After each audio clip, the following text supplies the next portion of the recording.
Mesdames, Messieurs, bonsoir. 25e texte du défi 30 jours, 30 textes, texte intitulé À bout de souffle. Encore une marche. Allez, un petit effort. Ce supplice de Sisyphe ne finira guère. L'escalier menant au premier semble sans fin quand on ne peut pas s'aider de sa canne. Mais l'inspecteur Joyau est du genre tenace. À 76 ans, il continue de résoudre des affaires. Il faut dire qu'il s'ennuie un peu à la retraite. Les enfants sont partis, la conjointe aussi, et le PMU de la rue d'en face de chez lui a fermé ses portes l'an dernier. La dernière chose qui lui insuffle encore un peu de vie, c'est de voir des gens morts. C'est ici, monsieur l'inspecteur. Le cadavre est là, encore brûlant. Un trentenaire bedonnant, un couteau de cuisine planté dans la cage thoracique. Les chaussures en cuir du policier pataugent dans le sang séché, et la nausée le prend au nez. On ne s'y habitue jamais vraiment. La mort remonte à ce matin, fait le sergent en sortant son calepin. Des traces d'effraction, une liste de suspects. Pas de vol avéré, mais la porte a été forcée. On pense que le cambrioleur a été surpris et a paniqué. Mais aucune piste pour l'instant.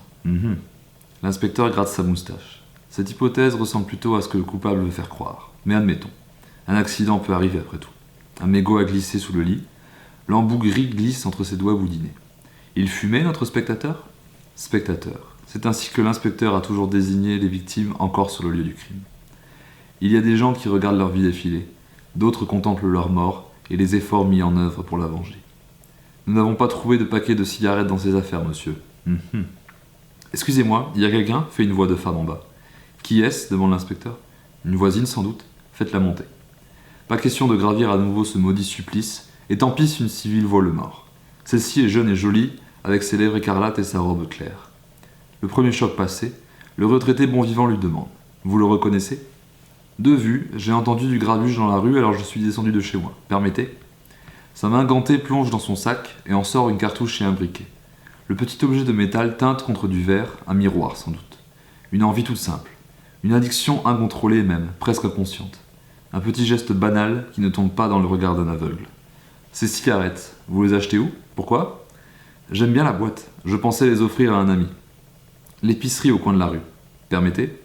L'inspecteur saisit le paquet. Il manque 2 bâtonnets. Un premier est dans la main de madame, l'autre... Vous voyez, ces cigarettes sont un peu spéciales. Les embouts gris sont plutôt rares et surtout décorés de 2 fils dorés. Il n'y a pas d'erreur possible. Nous avons trouvé ça sous le lit de monsieur ce matin. Une explication ? Il lui tend le mégot consommé. Sur le coin du filtre, une légère trace de rouge à lèvres rouge vif. Le teint de la femme devient blême. Je ne vois pas de quoi vous parlez.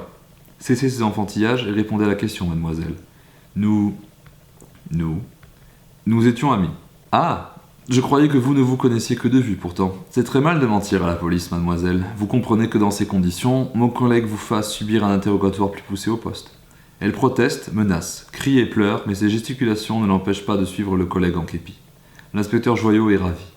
L'assassin a voulu faire disparaître les preuves en revenant sur les lieux du crime armé d'un briquet et d'un peu d'alcool. 2 objets qui tiennent dans un sac à main et n'attirent pas l'attention. Une chance que le laitier ait signalé une dispute conjugale ce matin. Bon, eh bien, on a un suspect. Et maintenant, comment redescendre ce maudit escalier ? Longueur du texte, 693 mots. Je vous retrouverai demain soir, pour 18h, pour le prochain texte de ce défi. Merci et bonsoir.